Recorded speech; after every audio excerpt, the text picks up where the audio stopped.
حافظ صاحب جن کی یہاں کوئی قدر ہی کوئی نہیں.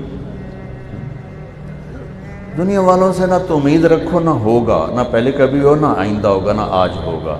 ہاں یہ نسبت ملی رہی اور اس پہ موت آ گئی، پھر اللہ قیمت لگائے گا، اللہ قیمت لگائے گا. ایک حدیث بھی یاد آ گیا، اذا مات العبد واللہ یعلم منہ شرا ویقول الناس فیہ خیرا فیقول اللہ تعالی قد قبلت شہادت عبادی لعبدی وعفوت عن علمی. ایک شخص مر جاتا ہے، آواز اٹھتی ہے، شیخ الحدیث صاحب کا انتقال ہو گیا، مفتی صاحب کا انتقال ہو گیا، امام مسجد صاحب کا انتقال ہو گیا، وہ فلاں تبلیغی بھائی کا انتقال، وہ حاجی صاحب کا انتقال ہو، وہ اس طرح خیر مؤذن صاحب کا انتقال ہو. ایک آواز اٹھتی ہے لوگوں میں اس کی اچھائی کی، مختلف نسبتوں سے یہ پیش ہوتا ہے اور ہے کام خراب، تو اللہ تعالیٰ اسے فرماتے ہیں مجھے تو پتہ ہے تو غلط آدمی، واللہ یعلم منہ شرا، مجھے پتہ ہے تو غلط آدمی، لیکن یہ میرے بندے کہہ رہے ہیں تو بڑا نیک آدمی، تو چل میں اپنے علم کو چھوڑتا ہوں، اپنے بندوں کے علم پہ فیصلہ کر کے تجھے معاف کرتا ہوں. جاؤ. یحییٰ بن اکثم کا انتقال ہوا تو وہ خواب میں کسی کو ملے، مامون دور کے بغداد کے مفتی اعظم. انہوں نے پوچھا کیا ہوا؟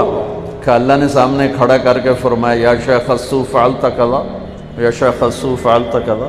ارے نافرمان بوڑھے کیا کیا کر کے آئے ہو میرے پاس. علم کی کیا شان ہے، سبحان اللہ. وہ کہنے لگے میں نے آگے سے کہا کہ یا اللہ میں نے تیرے بارے میں یہ نہیں سنا جو تو مجھ سے کہہ رہا ہے. تو کہنے لگے اللہ نے فرمایا تو نے کیا سنا ہے میرے بارے میں؟ کہا حدثنی عبد الرزاق عن معمر عن الزہری عن عروۃ بن الزبیر عن عائشہ رضی اللہ عنہا عن رسول اللہ صلی اللہ علیہ وسلم عن جبریل قال قال اللہ تعالی انی استحیی ان اعذب ذا شیبۃ فی الاسلام وانی شبت فی الاسلام. کہ یا اللہ مجھے عبد الرزاق نے بتایا، انہیں معمر نے بتایا، انہیں زہری نے بتایا، انہیں عروہ بن زبیر، انہیں حضرت امہ عائشہ رضی اللہ تعالیٰ عنہ، انہیں تیرے محبوب صلی اللہ علیہ وسلم نے، انہیں تیرے فرشتے جبریل نے، جبریل کو تو نے بتایا کہ تو یہ کہتا ہے کہ جب کوئی اسلام میں بوڑھا ہو کے مرتا ہے تو مجھے عذاب دیتے ہوئے شرم آتی. تو ویکھتا صحیح میں تو بڈھا آیا تیرے کو. تو کہنے لگے اللہ نے فرمایا صدق عبد الرزاق وصدق معمر وصدق زہری وصدق عروہ وصدقت عائشہ وصدق حبیبی وصدق جبریل وانا اصدق القائلین غفرت لک. گواہ یحییٰ تو نے کمال کر دیا. عبد الرزاق نے بھی سچ کہا، معمر نے بھی سچ کہا، زہری نے بھی سچ کہا، عروہ نے بھی، عائشہ نے بھی، میرے محبوب نے بھی، جبریل نے بھی. میں سارے سچوں کا سچا، جا تجھے معاف کیا.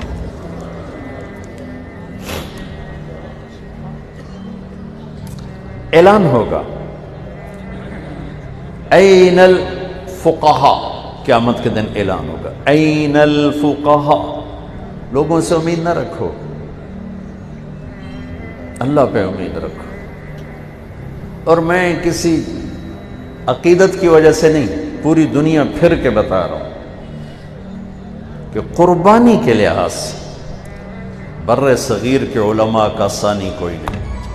قربانی کے لحاظ علم کی کمی زیادتی کا تو خیر فوق کل ذی علم علیم ہے، لیکن جس طرح جس قربانی سے ہمارے مدرسے کا عالم پڑھاتا ہے اور قاری پڑھاتا ہے، اور جس تھوڑی تنخواہ میں وہ سسک سسک کے جیتا ہے،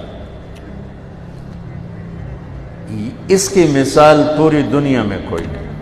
پوری دنیا میں مجھے فرزدق کا شعر یاد آیا، اولئک آبائی فجئنی بمثلہم اذا جمعتنا یا جریر المجامع۔ اور تھوڑے سے ترمیم کے ساتھ، فرزدق کی روح سے معذرت کے ساتھ، ان بچوں کو دیکھ کے میں شعر میں تبدیلی کر رہا ہوں، اولئک ابنائی فجئنی بمثلہم اذا جمعتنا یا جریر المجامع۔ میں حقیقت بتا رہا ہوں، میں تمہیں جنید بغدادی بھی نہیں بنا رہا، ان کو ابو حنیفہ بھی نہیں بنا رہا، لیکن دنیا تو اللہ نے پھیرائی ہے۔ اور میں بصیرت کے ساتھ کہہ رہا ہوں کہ قربانی کی جو تاریخ بر صغیر کے، پورے بر صغیر میں ہندوستان، بنگلہ دیش، پاکستان، یہ جو تاریخ لکھ کے جا رہے ہیں، وہ تو مورخ قلم اٹھائے گا تو آنے والی نسلیں پڑھیں گی، اس کا ثانی کوئی۔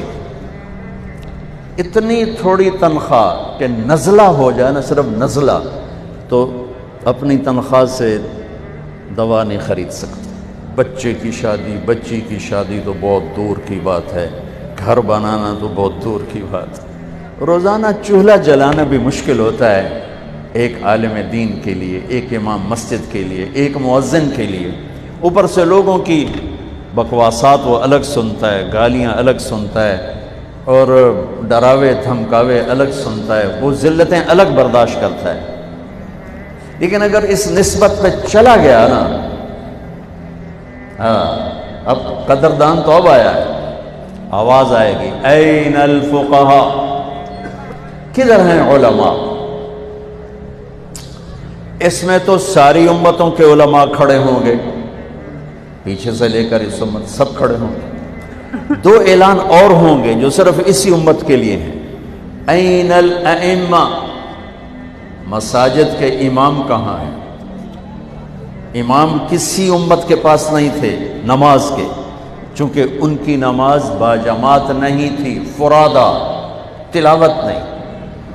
یہاں تلاوت ہے، مسجد ہے، نماز باجماعت ہے، تو این الائمہ، امام مسجد کہاں ہے؟